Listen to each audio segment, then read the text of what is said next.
राहुल जी के लिए 10 out of 10 और मोदी जी के लिए तो मैं 0 दूंगा जी। मोदी जी तो परीक्षा में बैठने लायक ही नहीं रहे अब।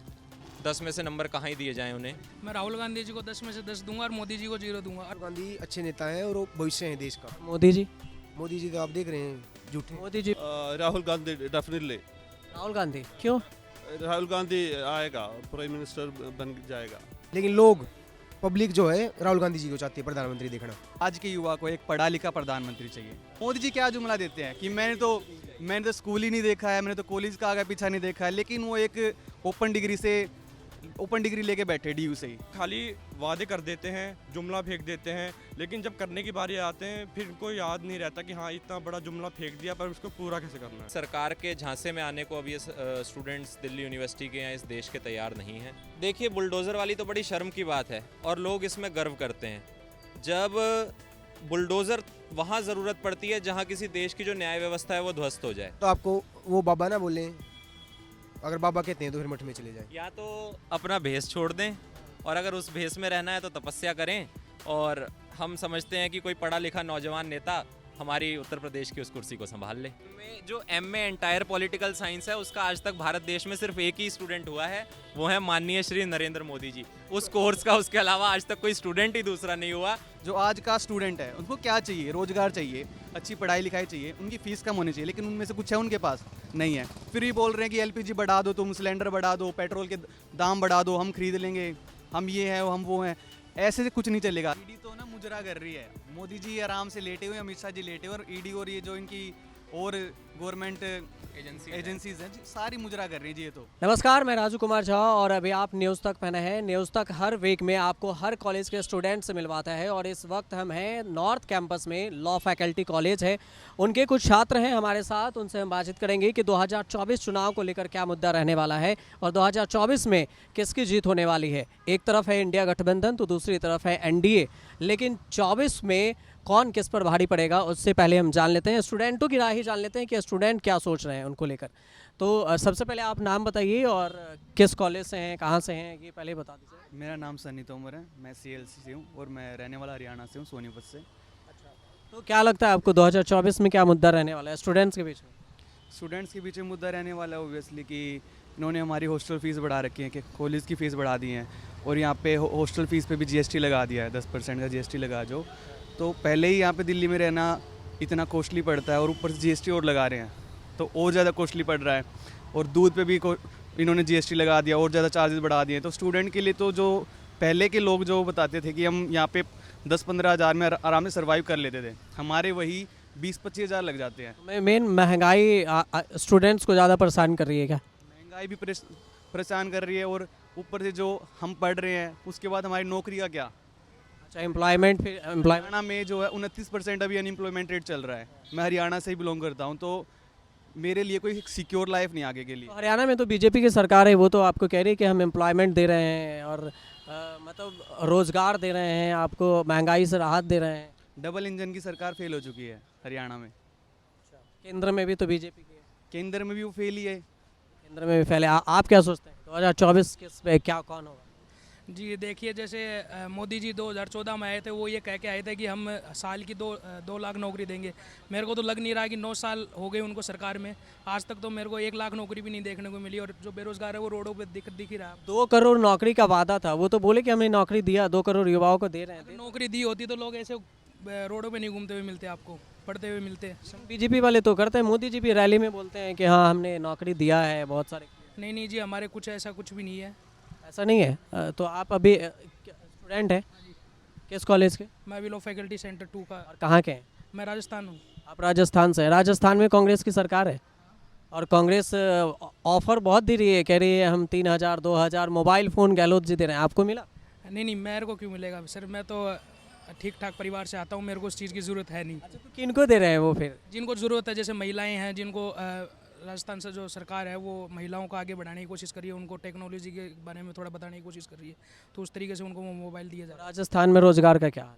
राजस्थान में देख रहे हैं ना आप, कितनी नौकरियां दी है अशोक गहलोत जी ने। मतलब बीजेपी का भी वही हाल है, कांग्रेस का भी वही हाल? नहीं, राजस्थान में कितनी नौकरियां दी हैं आप देख नहीं रहे? अभी फर्स्ट ग्रेड टीचर की निकली, एलडीसी की निकली, आरएस की निकली। अच्छा, दिए हैं मतलब? हाँ, बहुत नौकरियाँ दी है। और अभी अभी भी और चल रही है अभी। इस बार कांग्रेस की जीतोगी या बीजेपी आएगी? राजस्थान में कांग्रेस आ रही है। कह रहे हैं कि भ्रष्टाचारी है कांग्रेस। नहीं नहीं, ऐसा तो कुछ भी नहीं है। नहीं है पक्का? अच्छा, देखते हैं। और राहुल गांधी भी क्या कह रहे हैं? राहुल गांधी ने भी अब देखिए भारत जोड़ो यात्रा उन्होंने निकाली थी पूरा। उसका असर हुआ? हाँ हाँ बिल्कुल, आप देख लेना राजस्थान, तेलंगाना और जो अभी चुनाव है जहाँ जहाँ 5 राज्यों में, वहाँ देख लेना क्या सरकार आएगी राजस्थान में। राजस्थान में भारत जुड़ा हुआ है। यहाँ पे हरियाणा, राजस्थान, यूपी सब खड़े हैं। अच्छा, आपका क्या नाम है? मेरा नाम हरित हुड्डा है। मैं कैंपस लॉ सेंटर से तृतीय वर्ष का छात्र हूँ। तो आप कहाँ से हैं? मैं हरियाणा से, सोनीपत से। सोनीपत से ही आप।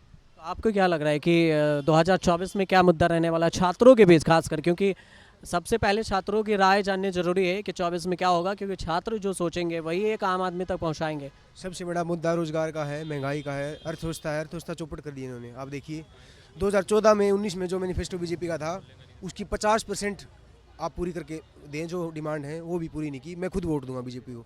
कुछ भी नहीं किया किसी वर्ग के लिए, हर वर्ग विमुख है इस सरकार से। तो वो लेकिन बीजेपी के वादे जो हैं वो झूठे हैं, कहाँ पूरे किया बताओ। तो ऐसा कहने वादे बनते ही हैं टूटने के लिए, ऐसा है? बिल्कुल बिल्कुल। ऐसा ही कर रहे हैं मोदी जी। मैं हरियाणा की बात करता हूँ। 2005 में 9 में भूपेंद्र हुड्डा जी सीएम रहे। 100% वादे उन्होंने पूरे किए और अभी बदलाव होगा हरियाणा में भी। और अभी 5 राज्यों में चुनाव हो रहे हैं। क्लीन स्वीप कांग्रेस जीत रही है वहाँ पे। कांग्रेस जीत रही है। और राहुल गांधी के बारे में क्या राय है आपकी? राहुल गांधी अच्छे नेता हैं और वो भविष्य हैं देश का। और मोदी जी? मोदी जी तो आप देख रहे हैं झूठे हैं। मोदी जी भी तो कहते हैं कि फेमस है, इंटरनेशनल लेवल पे रैंकिंग में चलती है। अपने व्यक्तिगत संबंध बनाए हैं। देश के लिए उन्होंने क्या किया? देश के लिए नहीं हुआ। देश के लिए क्या अच्छा हुआ देश के लिए आप बताइए। विदेश राहुल गांधी को चांस देना है क्या? चांस देंगे, लोग देंगे। मैं जितने भी लोगों से बात करता हूँ सब चाहते हैं बदलाव। बदलाव निश्चित होगा। हाँ, आप क्या कहेंगे 2024 को लेकर? पहले आप अपने नाम बता दीजिए, कहाँ से हैं ये बता दीजिए, ताकि उस हिसाब से आपको भी समझ में आए, हमें भी। मेरा नाम ऋषभ सिंह है। मैं खालसा कॉलेज का छात्र हूँ और मैं उत्तराखंड से बिलोंग करता हूँ।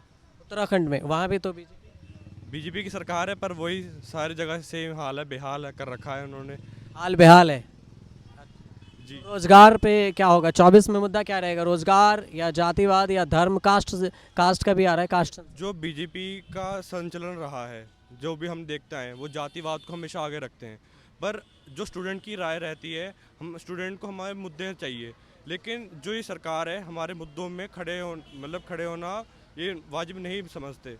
ये खाली वादे कर देते हैं, जुमला फेंक देते हैं, लेकिन जब करने की बारी आते हैं फिर इनको याद नहीं रहता कि हाँ इतना बड़ा जुमला फेंक दिया, पर उसको पूरा कैसे करना है। तो यही सरकार का हाल रहा है। और जब से सरकार आई है बस वादे करते रही है, लेकिन उसको काम करना, पूर्ण विराम देना उस काम को, वो भूल जाते हैं। लेकिन 10 साल तो होने वाला है। अब 10 साल में तो सरकार आ रही है, 5-5 साल में। अगर ऐसा होता तो फिर बीजेपी को लोग लाते ही नहीं। देखिए अब यही बात है ना कि वादे इतने बड़े कर देते हैं, झांसे में लेना। इस सरकार, मैं फिर से कहूँगा, इस सरकार को लोगों को झांसे में लेना बहुत बखूबी आता है। झांसे में ले लेते हैं। हम स्टूडेंट्स को भी कई वादे करते हैं, लेकिन आज आप महंगाई देख लीजिए। उस महंगाई की मार एक आम स्टूडेंट भी बहुत झेल रहा है।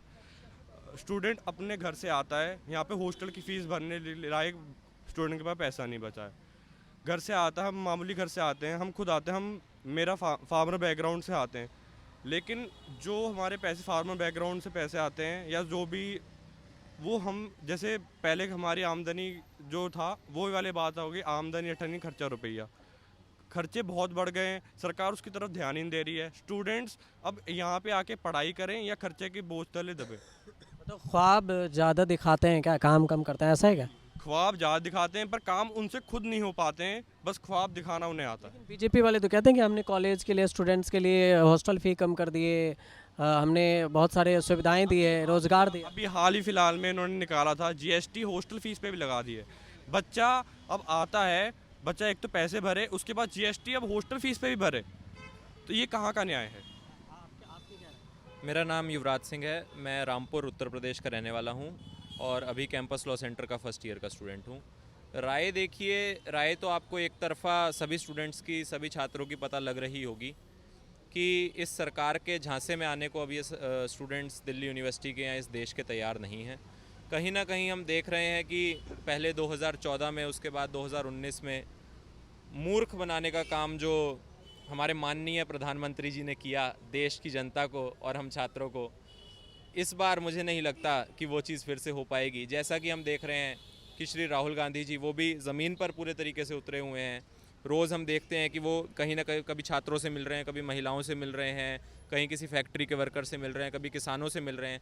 सबकी दिक्कत परेशानियां जानने की वो कोशिश कर रहे हैं और देश की जो जनता का भरोसा है कहीं ना कहीं वो राहुल गांधी जी के ऊपर बन रहा है और मुझे आशा है कि बदलाव की किरण 2024 में देखने को मिलेगी और इंडिया गठबंधन की सरकार है। यूपी में, आप यूपी के रहने वाले हैं, यूपी में बाबा बहुत आजकल चर्चा में है। बाबा को लेकर क्या है? बुलडोज़र बाबा भी लोग कहने लगे हैं कि बुलडोज़र जम्मन तो चलता है। देखिए, बुलडोज़र वाली तो बड़ी शर्म की बात है और लोग इसमें गर्व करते हैं। जब बुलडोज़र वहाँ ज़रूरत पड़ती है जहाँ किसी देश की जो न्याय व्यवस्था है वो ध्वस्त हो जाए। क्या माननीय योगी आदित्यनाथ जी को किसी ने अधिकार दिया है न्याय देने का? जी नहीं। उनको अधिकार है कानून बनाने का। वो तो सीएम है, कहते हैं न्याय क्या है, वो अन्याय के खिलाफ ही तो बुलडोज़र चला रहे हैं, ये कहते हैं। तो फिर जो हमारे यहाँ इतनी सारी कचहरियाँ, कोर्ट बने हुए हैं, बंद कर देते हैं। जितने हमारे न्यायाधीश हैं उनको छुट्टी पे भेज देते हैं। ऑर्डर तो कोर्ट से ही लाते होंगे। नहीं, कोर्ट से अब अगर मैं कोर्ट के खिलाफ कुछ बोलूँगा तो वो फिर गलत हो जाएगा। मगर कहीं ना कहीं जो हमने एक फ़ैसला पहले देखा था कि एक जज साहब थे जिन्होंने एक मंदिर और मस्जिद का डिस्प्यूट था उस पर एक फ़ैसला दिया था, उसके बदले उन्हें एक राज्यसभा की सीट मिल गई थी। तो अब वो बातें मैं करना नहीं चाहूँगा। मैं करूँगा फिर कहीं आएगी जी कोर्ट के खिलाफ। कोर्ट के खिलाफ मैं कुछ नहीं बोलना चाहूँगा। कोर्ट में नहीं चलेगा, लेकिन बाबा के काम के बारे में क्या कहेंगे? देखिए, बाबा से रिलेटेड, उनसे संबंधित एक बहुत अभी हाल फिलहाल में एक राजस्थान में एक संदीप दायमा नाम के नेता हैं। यूपी के मुख्यमंत्री योगी आदित्यनाथ जी स्टेज पे बैठे हुए हैं और संदीप दायमा ने बयान दिया कि जी इस क्षेत्र में जितने गुरुद्वारे और मस्जिद हैं वो हमारे लिए नासूर हैं, इन सबको उखाड़ के फेंक दो। और योगी आदित्यनाथ जी उसके ऊपर तालियां बजा रहे थे। योगी आदित्यनाथ अभी राजस्थान भी गए तो उन्होंने कह रहा था कि अगर कांग्रेस की सरकार बनी रही तो फिर ये तालिबानी सोच पैदा करेगी। देखिए, मतलब मैं जो बात कर रहा था कि गुरुद्वारों को और मस्जिदों को इस तरीके से कह देना कि इनको उखाड़ फेंकना चाहिए, और एक भारत के सबसे बड़े सूबे का मुख्यमंत्री स्टेज पे बैठ के इस बात पे तालियां बजा रहा है, तो शर्म आनी चाहिए बीजेपी को, आरएसएस को, और उनका जो छात्र संगठन है अखिल भारतीय विद्यार्थी परिषद, उसमें जो अगर कोई भी अल्पसंख्यक स्टूडेंट है तो उसको भी शर्म आनी चाहिए। उसको आज इस्तीफ़ा दे देना चाहिए कि ऐसी सोच के साथ वो खड़ा है, ऐसे लोगों के साथ वो खड़ा है जो कहते हैं कि हम गुरुद्वारे और मस्जिदों को उखाड़ के फेंकना चाहते हैं।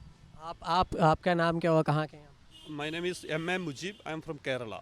केरला से हैं आप? तो केरला में अभी गए थे राहुल गांधी, तो यू नो हिंदी समथिंग, तो थोड़ा बहुत ही हिंदी में वो चलेगा क्योंकि हम हिंदी चैनल से। तो केरल में राहुल गांधी गए थे, हालांकि घुटने के इलाज कराने गए, उसके बाद वो कह रहे हैं कि केरल में भी हमारे आने वाले टाइम में सरकार बनेगी जब चुनाव होगा। तो आप क्या सोचते हैं, राहुल गांधी या मोदी? अगर देखें केरल के व्यूज़ से तो इंडिया यहाँ केंद्र में किसकी? Rahul Gandhi, definitely. Rahul Gandhi. क्यों? राहुल गांधी आएगा, प्राइम मिनिस्टर बन जाएगा। अच्छा, तो लेकिन मोदी जी की भी चर्चा है, मोदी जी भी जाते हैं तो बहुत। Modi is just a puppet for Adani. अच्छा, पपेट अदानी पे गए हैं सिर्फ। हाँ, तो लेकिन वो तो कहते हैं कि अदानी पे तो कोई स्टेटमेंट नहीं आया मोदी जी का, बोलते हैं ऐसे ही जो कांग्रेस वाले करते हैं। In 2014, when Modi comes, Adani was 504th position in richest person in India, but now he is the first or second position in India. So Modi is given some all benefit of India government is to the Adani, not for the people of India. That is what happening in India. अच्छा, बाकी तो केरल क्या सोचता है बाकी देश में? जैसे केरल हमारा एजुकेटेड राज्य है सबसे ज़्यादा भारत के, तो वहाँ से क्या दिल्ली के बारे में सोच है? See, in Kerala, you all know that Kerala is a well-educated state. That's why in Kerala there is no seat for BJP in Assembly as well as in Lok Sabha. लेकिन बीजेपी का allegation होता है कि केरल में तो ऐसे communist वाद्य हैं, वो कम्युनिस्ट वाले होते हैं, उनके विचारधारा ही अलग होती है, इसलिए हमें नहीं चाहते, देश के खिलाफ रहते हैं इसलिए। See, whether it is Communist Party or Congress Party, both are against BJP. And Communist Party and Congress are part of India Alliance. So this time India Alliance gonna win with a huge margin. No doubt. अब इसमें India आने वाले हैं राहुल गांधी की। Definitely. Because all people are against this root government. This government is ruling for the corporates, not for the people of India. Price rise is, inflation is high, unemployment is high, and farmers are suffering. This all against the BJP government, and next time India Alliance will form the government definitely. Modi ji कहते हैं कि हम चुनाव में जीते हैं, किसानों को दे रहे हैं राहत, छात्रों को दे रहे हैं। कुछ छात्र हैं वो बता रहे हैं कि किसानों की भी राहत नहीं है, ऊपर से छात्र भी परेशान हैं। तो 2024 जो पार्टी अपनी आइडियोलॉजी को फॉलो नहीं कर पा रही है, जो पार्टी मतलब अपनी आइडियोलॉजी पे ही काम नहीं कर रहे, तो देश के लिए क्या काम करेगी? हमारा देश एक सेक्युलर देश है, लेकिन उन्होंने क्या बना दिया है? धर्म जातिवाद और खुद की आइडियोलॉजी। वो बाबा वाली बात का जवाब मैं देना चाहूँगा योगी जी का। बाबा का राजनीति में क्या काम है? वो संत हैं, संत का जीवन होता है त्याग का, निस्वार्थ सेवा का।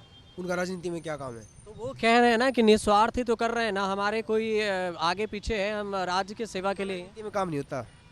वो मठ में चले जाए, मठ में चले जाएं। मठ में चले जाए बाबा। तो कुछ स्टूडेंटों का तो डिमांड होता है कि बाबा इज बेस्ट। या तो आपको वो बाबा ना बोलें, अगर बाबा कहते हैं तो फिर मठ में चले जाएं। या तो अपना भेष छोड़ दें, और अगर उस भेष में रहना है तो तपस्या करें। और हम समझते हैं कि कोई पढ़ा लिखा नौजवान नेता हमारी उत्तर प्रदेश की उस कुर्सी को संभाल ले। तो पढ़ा लिखे में कौन है? यूपी में तो कांग्रेस की तरफ से तो कोई फेस ही नहीं है। देखिए, इस समय हम लोग इंडिया अलायंस की बात कर रहे हैं। हमारे पास माननीय जयंत चौधरी जी हैं, हमारे पास माननीय अखिलेश यादव जी हैं। तो नेता हमारे पास बहुत, ये अखिलेश यादव का तो इंडिया अलायंस का आपको एक फ़ायदा बताता हूँ। यहाँ पे जनता के पास चॉइस बहुत है। वहाँ क्या है? वन मैन शो है। वहाँ तो एक आदमी आपके ऊपर थोप दिया गया कि भाई यही है, अब देख लो। यहाँ चॉइस बहुत है। राहुल गांधी जी हैं, अखिलेश यादव जी हैं, जयंत चौधरी जी हैं। उसके बाद अगर नेशनल बात करें, ममता बनर्जी जी हैं और नीतीश कुमार जी हैं, तो इतने, शरद पवार जी हैं, इतने ऑप्शंस हैं हमारे पास। तो कहीं ना कहीं देश की जनता वो वन मैन शो से अब थक चुकी है। इस बार निश्चित ही बदलाव देखने को मिलेगा। लेकिन ये भी बीजेपी वाले कहते हैं, एनडीए गठबंधन के हैं, वो कहते हैं कि ये इंडिया में 4 फेस है, ममता, राहुल, केजरीवाल। तो इन सब को लेकर इनने फेस ही डिसाइड नहीं है कि 4 में से फेस होगा कौन। तो ये कंफ्यूज करते हैं लोगों को, इधर उधर बरगला के रखते हैं। आप क्या कहेंगे इस पे? किसके बारे में? यही कि इंडिया और एनडीए 24 में कौन? राहुल, मोदी? राहुल गांधी। राहुल क्यों? मोदी जी तो फेमस है ज़्यादा। मोदी जी ने काम किया है, लेकिन गांधी जी का पूरा सपोर्ट रहेगा उत्तर प्रदेश की ओर से। तो आप यूपी से हैं? हाँ जी। यूपी में कहाँ से हैं? बागपत। तो यूपी में तो बाबा की चर्चा है।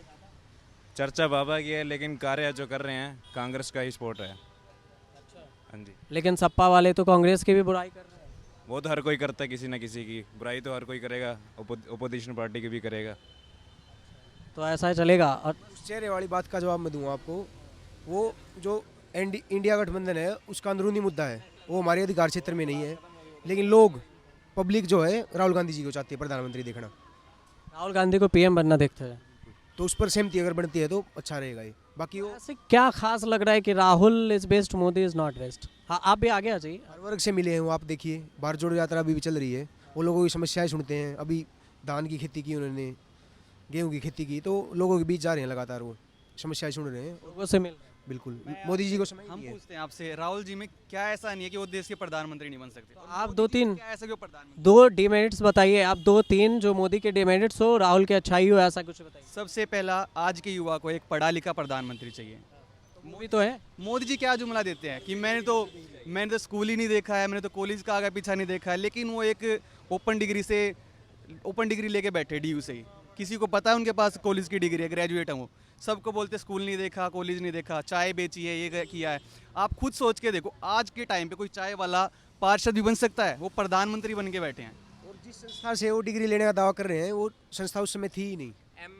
एमए एंटायर पॉलिटिकल साइंस है, उसका आज तक भारत देश में सिर्फ एक ही स्टूडेंट हुआ है, वो है माननीय श्री नरेंद्र मोदी जी। उस कोर्स का, उसके अलावा आज तक कोई स्टूडेंट ही दूसरा नहीं हुआ। तो क्या ऐसे व्यक्ति पे क्या भरोसा कर लें हम? उनका एक स्टेटमेंट था कि हम तो फकीर हैं, याद है आप? हाँ, तो झोला उठाएं और चलते बने, फिर हमें क्यों देश को परेशान कर रहे हैं? मैं देश की जनता से करूँगा कि टीवी देखना बंद कर दें। अगर टीवी आप चुनाव तक देखना बंद कर दोगे तो सरकार निश्चित तौर पर इंडिया की बनेगी। चुनाव में टीवी ज़्यादा परेशान करते हैं। बिल्कुल। और आपको मैं कहूँगा परमात्मा सद्बुद्धि दे, क्योंकि ये यूट्यूबर हैं जो हमें बचा के रखते हैं हमारी बात को। नहीं, परमात्मा सद्बुद्धि दे। आपको निष्पक्ष अगर नहीं होता तो हम आप छात्रों के बीच आते, इतना बताइए। बिल्कुल बिल्कुल। आपके तो हम आपके बहुत शुक्रगुजार हैं कि आप आके यहाँ पे हमारी आवाज़ उठा रहे हो, छात्रों की आवाज़। मगर कहीं ना कहीं जो हम देख रहे हैं जो टीवी में चल रहा है, तो वो तो गोदी मीडिया का तो क्या है, वो तो गोदी में ही बैठे हुए हैं। फिर देखिए वो कहने के लिए होता है, उसमें तो आप सब जनता की राय है, लेकिन मैंने इसी वजह से यूट्यूब पे इसलिए न्यूज़ तक आपको लाया है कि स्पेशली 1 करोड़ अभी हमारे सब्सक्राइबर हैं, उनके बीच में कि छात्रों की क्या राय है, ओपिनियन क्या है। क्योंकि प्रवक्ता और आम उसको अगर मिल रहा है तो प्रवक्ता को तो ऐसे भी टीवी पे बुला के बैठा के दिखाया जा सकता है, लेकिन स्टूडेंट्स की राय का क्या देश के वो धर्म और जाति पात में घुसना है, वो परेशान नहीं है। आज के टाइम पे आप किसी को उठा के देख लो, भिखारी भी होगा ना, अगर वो धर्म में ज़्यादा ही घुसा होगा, बोलेगा मुझे कोई दिक्कत ही नहीं है, सिलेंडर को चाहे 2000 कर दो, पेट्रोल को 2000 कर दो, हम तभी चला लेंगे। अरे उनसे पैदल ढंग से चला नहीं जा रहा है। जो आज का स्टूडेंट है उनको क्या चाहिए, रोज़गार चाहिए, अच्छी पढ़ाई लिखाई चाहिए, उनकी फ़ीस कम होनी चाहिए, लेकिन उनमें से कुछ है उनके पास नहीं है। फिर भी बोल रहे हैं कि एलपीजी बढ़ा दो, तुम सिलेंडर बढ़ा दो, पेट्रोल के दाम बढ़ा दो, हम खरीद लेंगे, हम ये हैं हम वो हैं। ऐसे से कुछ नहीं चलेगा। बस धर्म में घुसे हुए हैं, जाति पात में घुसे हुए हैं। हमारा देश एक सेकुलर देश है, वो अपने कॉन्स्टिट्यूशन पे ही मतलब अपने आप को प्रकट नहीं कर पा रहे हैं, अपने कॉन्स्टिट्यूशन का ही वो नहीं ले पा रहे हैं। तो उनसे हम क्या उम्मीद लगा सकते हैं कि वो देश को कहाँ लेके जाएंगे। अच्छा, ये इन दिनों ईडी चर्चा में है, पता है? ईडी तो एक तरह से ये हो रहा है, मोदी जी पैसा फेंक रहे हैं और ईडी जो है ढुमके लगा रही है। आप ईडी की बात कर रहे हो, राजस्थान में अभी See, those who are in the opposition, if they corrupt, once they join in BJP, they will be whitewashed. ये तो विपक्ष भी कहते हैं कि बीजेपी में जो गए वो सफ़ेद ही हो जाता है, वो उनका दाग धुल जाता है, washing machine just like. So you can see it in Maharashtra. See, Ajit Pawar was a corrupted leader when they are in the opposition. Now they are, clean sheet. They have given clean sheet by the BJP government. ये सही है क्या washing machine वाली? जी बिल्कुल बहुत सही है। अब देखिए बीजेपी जो नरेंद्र मोदी जी हैं, उनके अपने खुद के बयान अपनी ज़िंदगी से नहीं जुड़ते, तो वो देश का क्या भला करेंगे। जो नरेंद्र मोदी जी इतने इतने बड़े बयान देते हैं, सब कुछ करते हैं, लेकिन फिर से मैं वही बात बोलूँगा, बयान देना उनको आता है, पर जब काम करने की बारी आती है तो शायद उनका दौरा निकल आता है या फिर उनके दिमाग से वो चीज़ें निकल जाती हैं।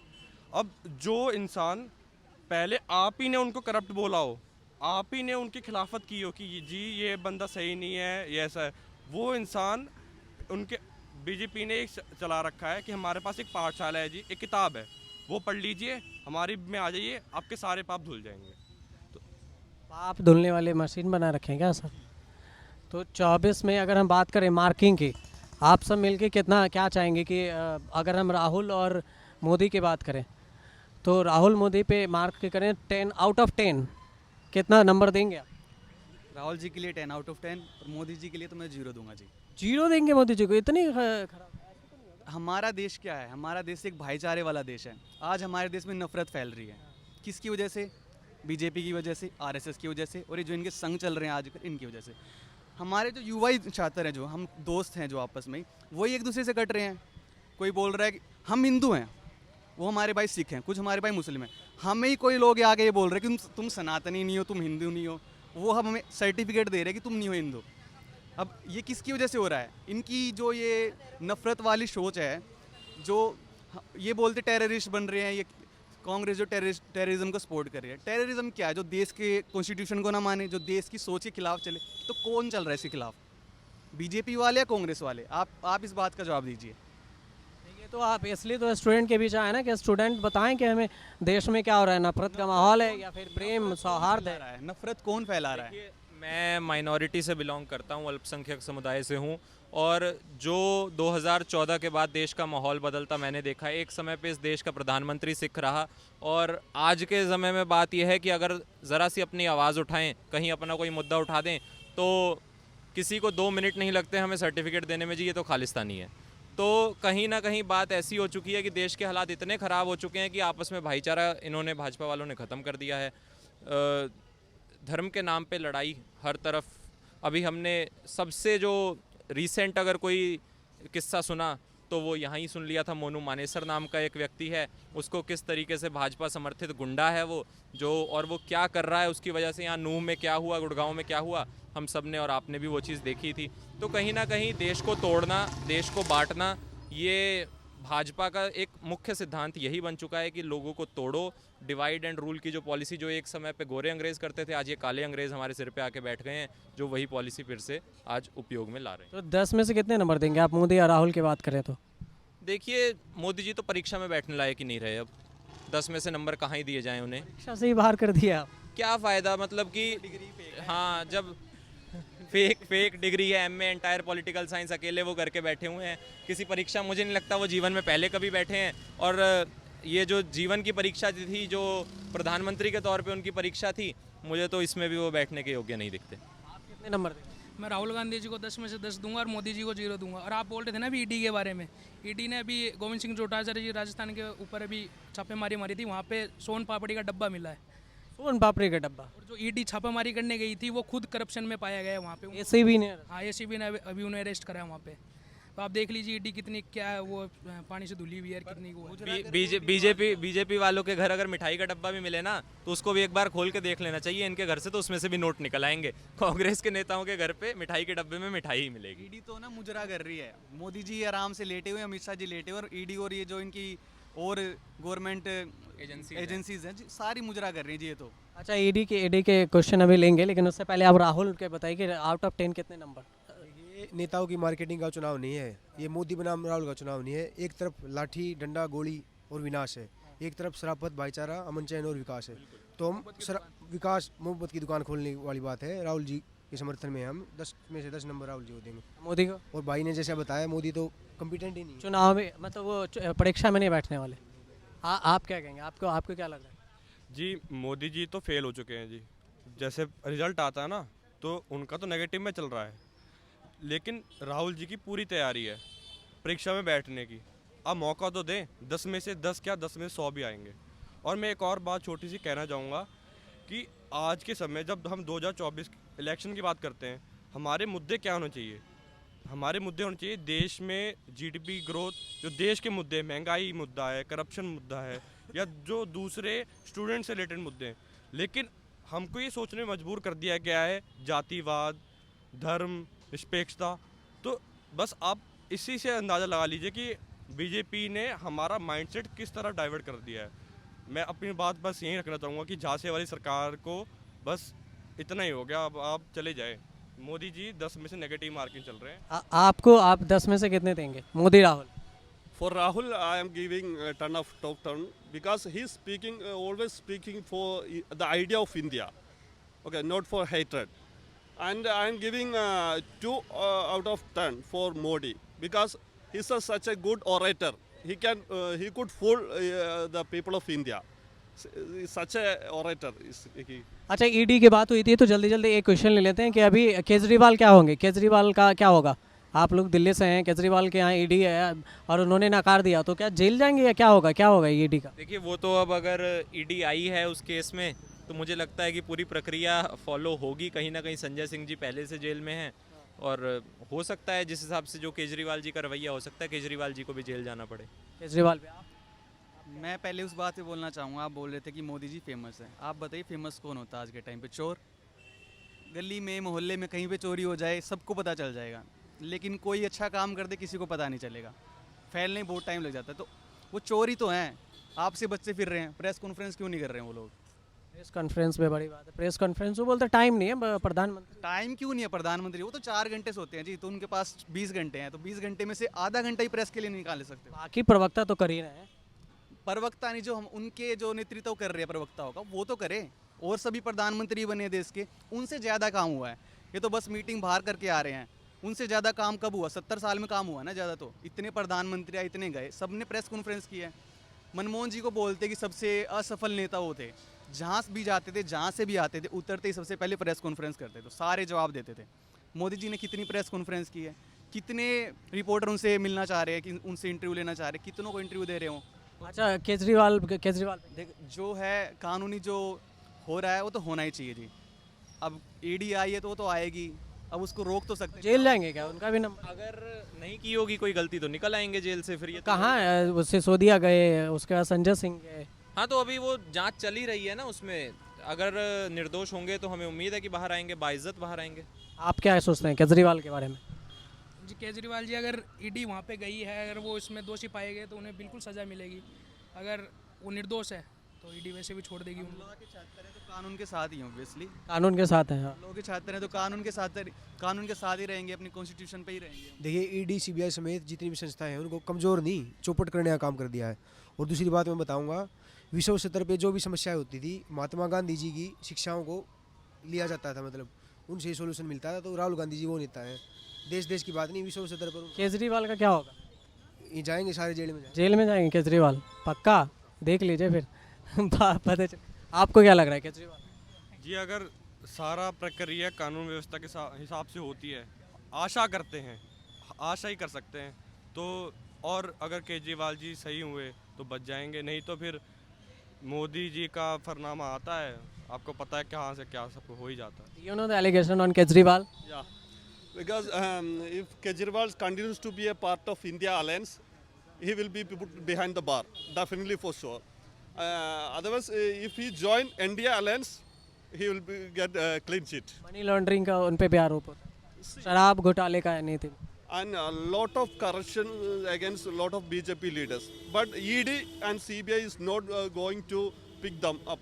Only for ED and CBI, the entire machineries of BJP government is all behind the opposition leaders. Why it happens? All the people of India knows that. अच्छा, तो जेल का कुछ आइडिया आपको कि वो जेल जाएंगे क्या? उनको ऐसा लग रहा है ईडी तो बार बार नोटिस भेज रही है। Yeah, definitely he will put behind the bar before the election. That is what BJP is thinking about. अच्छा, ये कह रहे हैं कि चुनाव के पहले ही बीजेपी ये सोच रही है कि उनको जेल में डालेंगे ताकि बीजेपी को भी फ़ायदा हो। ये सारे छात्र हमारे साथ हैं, बाकी छात्रों से भी बातचीत करेंगे, बाकी के कॉलेज के साथ भी। बाकी यहाँ जो कुछ छात्र हैं कोशिश करते हैं उनसे पूछ कर कि क्या वो इस पे अपने देश के लिए क्या कुछ मुद्दा रख पाते हैं या नहीं। उसके बाद हम आपको दूसरे कॉलेज के छात्रों से भी बात कराएंगे। आप लोग किस कॉलेज से हैं? रामजस कॉलेज से। तो क्या लग रहा है 2024 में चुनाव को लेकर क्या होगा? कुछ आइडिया? कौन जीतेगा? कुछ आइडिया? मुद्दा क्या रहने वाला, कोई आइडिया? 2024 चुनाव को लेकर हाँ कोई इलेक्शन में मेरे हिसाब से ज़्यादातर कि इस बार थोड़ा कोलिशन गवर्नमेंट बनने का मे भी चांस हो सकता है, क्योंकि अपन जैसे देख रहे हैं हिमाचल प्रदेश में भी मतलब आप हिमाचल से हैं क्या? ना मैं राजस्थान से हूँ और राजस्थान में अभी इलेक्शंस आने वाले हैं। तो जैसे कि अगर अपन सेंटर की बात करें 2024 में, तो शायद अगर बिकॉज मेरे हिसाब से इंडिया गवर्नमेंट इतनी बहुमत से जो पिछली बार आई थी, तो इस बार शायद मुझे नहीं लग रहा है इतना हो पाएगा, बट देखते हैं अब क्या होता है आगे। अच्छा, तो ये आप मोदी जी को, राहुल गांधी को जानते हैं? तो उन दोनों में से फेमस कौन लगता है? Narendra Modi of course. वो नरेंद्र मोदी की एक दो खासियत बताइए, राहुल गांधी के डिमेरिट्स बताइए, कुछ आइडिया, कुछ भी पता। देखो फेमस मतलब ऐसा है ना कि अगर उनके डिफरेंट क्वालिटीज़ है, चाहे हम राहुल गांधी जी की बात करें या नरेंद्र मोदी जी की बात करें, बट एट द टाइम जो मतलब अभी जो ज़्यादा वर्क क्या करी, जैसे कि अभी हम जैसे देख रहे हैं कि राहुल गांधी जी बहुत मतलब वो उनकी सोशली आइडियोलॉजी के कारण वो ट्रक ड्राइवर से मिल रहे हैं, बहुत बच्चों से भी मिल रहा है, जैसे मुखर्जी नगर में भी आए थे। और हम मोदी जी की जैसे लीडरशिप की क्वालिटी की बात करें तो एट द सेंटर लेवल पे मुझे आज के टाइम में तो ऐसा लगता है कि Modi ji one of the best leader हो गए, बिकॉज जो इनकी जो फॉरेन पॉलिसी जो चल रही है, उनका मतलब जो इंडिया का जो इंटरनेशनल लेवल पे जो इम्पोर्टेंस आज की तारीख में है, जो मतलब बिफोर 2014 में नहीं था, वो आज बहुत ज़्यादा है। मतलब इंडिया की इम्पोर्टेंस जैसे G20 समिट वगैरह हुई, तो ये सब बताता है ना इंडिया एक अच्छा एम्बिशन, एक मतलब सेफ एम्बिशन फॉलो कर रहा है, मतलब एक पाथ ऐसा फॉलो कर रहा है जिसमें इंडिया की भी आवाज़ रखी जा रही है अब UN के अंदर, जैसे भी जो। तो ये हमारे साथ कुछ छात्र थे, बाकी कॉलेज के भी छात्रों से बातचीत होगी। आप हमारे साथ बने रहिएगा और ज़रूर देखिए न्यूज़ तक पर स्पेशल शो। मुद्दा क्या है, देश में क्या मुद्दा होने वाला है 2024 को लेकर। अगर आप भी कॉलेज के छात्र हैं और दिल्ली से हैं या आसपास हैं, तो आप कमेंट बॉक्स करके अपने कॉलेज का नाम बता सकते हैं, आपके कॉलेज तक हम जरूर पहुँचेंगे। आप देखते रहिए न्यूज़ तक।